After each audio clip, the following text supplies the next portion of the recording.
Për të kundërshtuar mungesën e vazhdueshme të fuqisë punëtore në sektorin e turizmit, qeveria austriake ka vendosur të rrisë ndjeshëm numrin e punëtorëve sezonal nga vendet jashtë BE-s nga rreth 5.000 në 8.000. Masa u miratua të mërkurën në Këshillin e Ministrave. Pjesa më e madhe e kuotës shtesë, 2.500 vende, është e rezervuar për punëtorët nga Ballkani Perëndimor. Për më tepër, një fond i ri do të mbështesë rekrutimin dhe mbajtjen e punëtorëve vendës. Konkretisht, kuota ekzistuese për punëtorët sezonal të vendeve të treta do të rritet nga rreth 5.000 në 5.500 në vit.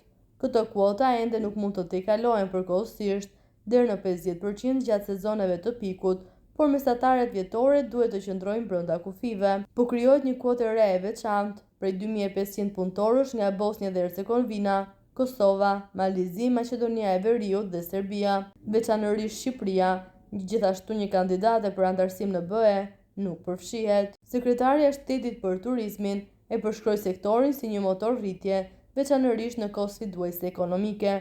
Për të realizuar potencialin e tij, turizmi ka nevojë për fuqi të mjaftueshme të kualifikuar, kurse sekretari i Shtetit Tineos e quajti hap të rëndësishëm, duke pasur parasysh dhe shifrat aktuale të papunësisë. Rregullorja pritet të hyjë në fuqi në shtator, duke i lejuar bizneset të planifikojnë përpara sezonit të dimrit. Duke filluar nga viti 2025, fondet do të marrin 6.5 milion euro në vit. Ai do të mbështesë programet e trajnimit dhe do të ofrojë ndihmë në rastet e aksidenteve në vendin e punës ose të papunësisë. Fondi do të administrohet nga Ministria e Punës, e cila do të përcaktojë kriteret e pranimit.